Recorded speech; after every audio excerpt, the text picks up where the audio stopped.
Hi friends, இன்றைக்கி சோள மசாலா ரொட்டி எப்படி செய்கிறதுன்னு பார்க்கலாம். இதில் அதிக அளவு கால்சியம் மற்றும் இரும்பு சத்துக்கள் இருக்கனால குழந்தைங்களுக்கு ரொம்ப நல்லது. இதை வாரத்துக்கு ஒரு நாள் செஞ்சு கொடுங்க, ரொம்ப நல்லது. சோள மாவு வந்து 2 கப். கடையில் வந்து ஜோவர் மாவுன்னு விற்கும், எல்லா டிபார்ட்மெண்டல் ஸ்டோர்லேயும் கிடைக்கும். அந்த மாவை எடுத்து 2 கப் எடுத்துக்கோங்க. 2 கப் சோள மாவுக்கு ஒரு 1/4 டீஸ்பூன் அளவு மஞ்சத்தூள், ஒரு 1/4 டீஸ்பூன் அளவு chilli powder, red chilli powder. நீங்கள் உங்கள் காரத்துக்கு ஏற்ற மாதிரி சேர்த்துக்கோங்க. நான் குழந்தைங்களுக்கு கொடுக்குறனால கம்மியாக சேர்த்துருக்கேன். ஒரு 1/4 டீஸ்பூன் அளவு ஓமம். இந்த மாதிரி ஓமத்தை வந்து நல்லா கைக்கு நடுவில் வச்சு கசக்கி போட்டிங்கன்னா நல்லா வாசனையாக இருக்கும். இப்போ நறுக்கிய வெங்காயம் 1/4 கப், துருவின தேங்காய் ஒரு 1/4 கப்,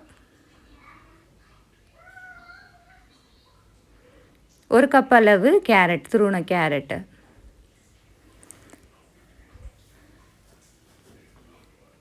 கொத்தமல்லி, கருவேப்பிலை நறுக்கி வச்சது, கொஞ்சோண்டு இஞ்சி சேர்த்துக்கோங்க.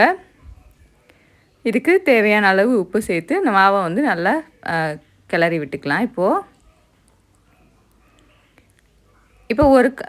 2 கப் மாவுக்கு நான் வந்து ஒரு 2 கப் அளவு தண்ணி வந்து சரியாக இருக்கும். அதனால் 2 கப் தண்ணியை இந்த மாதிரி நல்லா கொதிக்க வச்சு கொதிக்க வச்சுக்கோங்க. இப்போ மாவை நல்லா கிளறி விட்டோன்னா அந்த கொதித்த தண்ணியை வந்து இதில் சேர்த்து மாவை வந்து நம்ம கொஞ்சம் கொஞ்சமாக சேர்த்து மாவை வந்து பிசையணும்.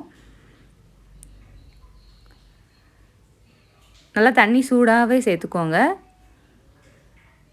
அப்போ தான் ரொட்டி வந்து நல்லா சாஃப்டாக கிடைக்கும் நம்மளுக்கு. இந்த மாதிரி நல்லா பிசைஞ்சு வச்சதுக்கப்புறம் இப்போ நம்ம வந்து தோசை தவாவில் வந்து போட்டு எடுக்கணும். இந்த மாதிரி ஒரு பட்டர் பேப்பரில் எண்ணெய் தடவி நான் வச்சுருக்கேன். நீங்கள் பட்டர் பேப்பர்னாலும் வாழை இலைனாலும் எதுனாலும் தடவி வச்சுக்கோங்க.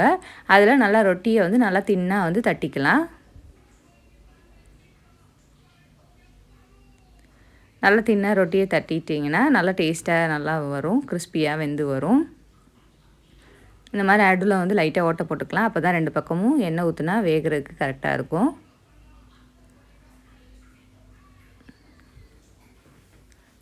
அடுப்பை மிதமான தீயில வச்சு நல்லா 2 பக்கமும் நல்லா வெந்து வர வரைக்கும் சுட்டு எடுத்துக்கலாம்.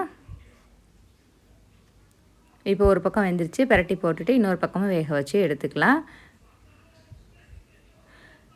இதுக்கு வெங்காய சட்னியோடு வச்சு சாப்பிட்டிங்கன்னா அட்டகாசமாக இருக்கும். வெங்காய சட்னி ரெசிபி நம்ம சேனல்லே இருக்குது, போய் பாருங்கள். லிங்க்கை வந்து டிஸ்கிரிப்ஷனில் கொடுக்குறேன். இதே மாதிரி நிறைய ரெசிபிஸ் பார்க்கணுன்னா மறக்காமல் சப்ஸ்கிரைப்